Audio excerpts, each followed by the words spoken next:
Good morning, fourth graders in Mrs. Jackson's class, Joelle, Madison, Christian.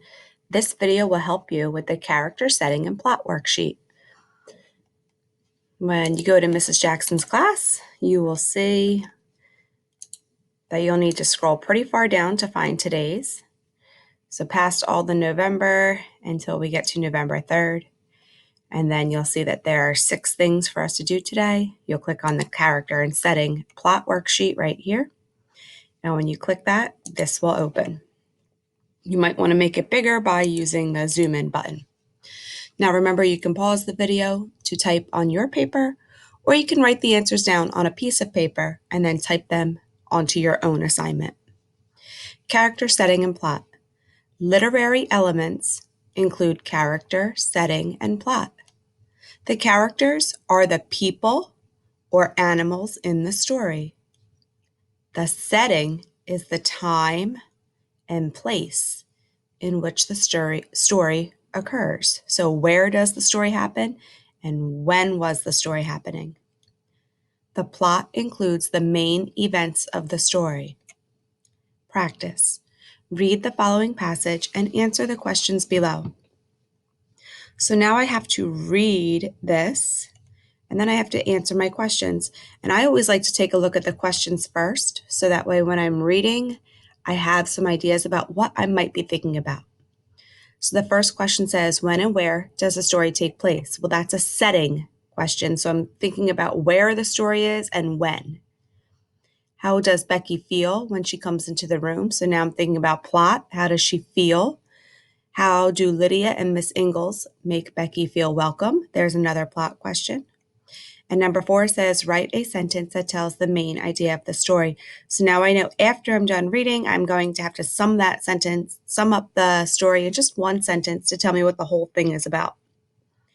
All right, so let's read the story. I will read very slowly. You should follow along with me. Becky was nervous as she stepped into the classroom. Today, she would start lessons at the one-room schoolhouse. There were 12 other children in her class, all of different ages and all sitting at desks. She didn't know where to sit. Miss Ingalls smiled and greeted her. Hello, Becky. Welcome to school. As other children looked on, she led Becky to a seat at the front. Becky would share a desk with Lydia Simpson, a girl she already knew from town. Lydia gave Becky a small wave. Let's all welcome Becky to class, Miss Ingalls said. Becky grinned. Wow, so as I was reading, I was thinking about when and where does this story take place? And right away when I noticed it said a one-room schoolhouse, and the kids were all in the same class, but they were all different ages, I knew that that could not be in the present tense today. That could not be at our school. We have many more than one room in our school, and we keep our children in the same age group. So all the fourth graders are together. And so I know right away that this story has to have taken place a long time ago and that it's in a one-room schoolhouse. So for number 1, when it says, when and where does this story take place? We're going to say in a one-room schoolhouse, because that's right from our story, about 100, I'm going to say 150 years ago. And we know that it was a very long time ago because we don't have one-room schoolhouses anymore. Number 2, how does Becky feel when she comes into the room? Well, if I look right back in the beginning, it says Becky was nervous as she stepped into the classroom. So we know that she is feeling nervous or she is anxious because she's a new student.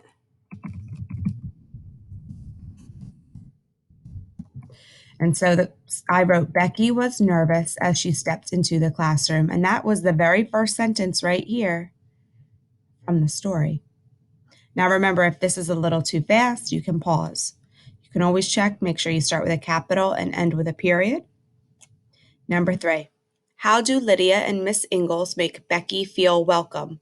Well, I do know that Becky felt a little better at the end because she grinned. So what did they do to make her smile? What did they make her do to make her grin? Well, I see that Miss Ingalls smiles and greets her. And then when I find Lydia's name, Lydia, a girl she already knew from town, gave Becky a small wave. So I might say, let me write it right, Miss Ingalls. And again, those are capital because it's a name. Miss Ingalls smiles and greets her. And Becky, again, a name capital, gives her a small wave. And that means she went like this. She gave her a small wave. All right, so Miss Ingalls has to be capital since that's a proper noun. And I know that she smiles and greeted her. And Becky gives her, and Becky, oh, not Becky, that's wrong. Good thing we read it again. And Lydia gives her a small wave. Becky doesn't wave to herself. Lydia gave Becky a small wave. All right, make sure you end with a period. If we're going a little fast, pause the video and write it down. And the last one says, number 4, write a sentence that tells the main idea of the story. So what was the story mostly about? Well, if I think about it, Becky is a new student and she's nervous when she goes to school, but she feels better because the people at school are kind to her. And so I need to write that in a sentence. Becky is a new student at school and feels nervous, but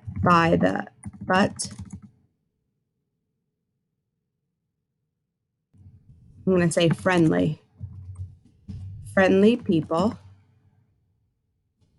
help her relax. There we go. Becky is a new student at school and feels nervous, but friendly people help her relax because the friendly people would be Miss Ingalls and her friend Lydia from town. Now, remember, if you need to pause the video, go ahead and pause it. You can answer all of these. Make sure you have a capital and a period, and then please hit turn in. I'll see you today in our Google Meet. Bye, guys.